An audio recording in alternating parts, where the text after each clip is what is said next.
We're back. Hi, we're back with another week. I'm Tony with Harper Therapy. And I'm Alejandra. And we are continuing through our month of kind of just relationships and the pain that they can cause and what that can look like.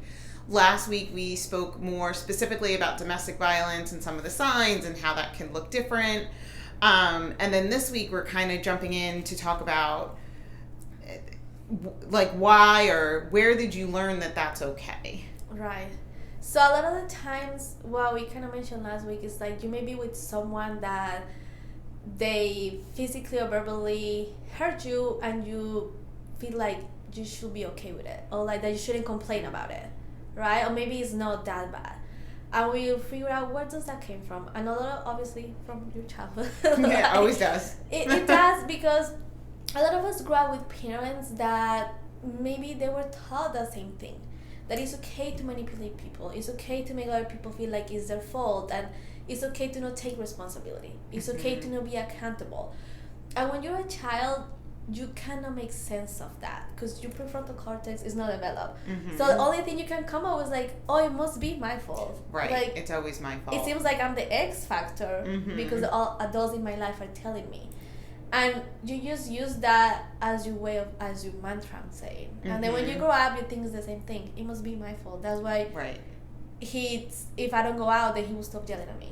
Or if I behave this way, then I did something wrong. Right. Oh, well, I deserve to get hit, or I deserve. Oh, he's totally right. I shouldn't have went out with my friends. That was ridiculous of me to stay out late, or because it's not always just the physical stuff. It's that psychological, emotional abuse that happens where you think, oh, okay, yeah, that's right. I shouldn't have been doing that. No, I shouldn't call my mom that much, and thinking that that's all your fault. Your fault. And the thing is, it was never your fault. Not even as a child. Like, it's not your fault your parents were not emotionally stable, right? And same with your partner. Like, I know no one's perfect, and there's some things we do that can trigger other people. But believing that it's always 100% you, that's just not only the other person's causing you emotional pain, but then you like allowing, like you're blaming yourself too. So it's like double the pain. Right, because you have them saying it, and then you're like, they're right, and then you punish yourself over it, and so just then you wind up with that negative voice, and you telling, like,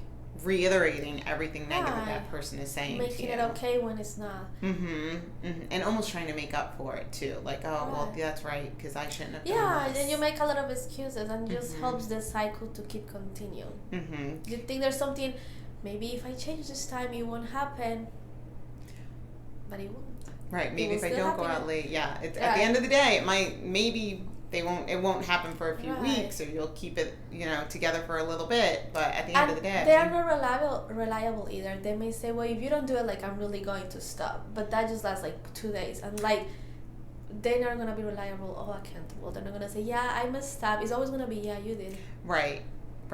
So if you hear your partner, or if you recognize within yourself that you take the blame for a lot of things, and maybe this isn't even something that you recognize within your romantic relationship, maybe it's something that you see at work, that you're always like, oh yeah, man, I really messed that up. Or even friendships. With your parents. Yeah, you're still feeling that with your parents. This is something that it will continue to repeat itself, and if you want to get curious about it not being your fault, give us a call at Harper Therapy. Phone number is 813-434-3639. Bye.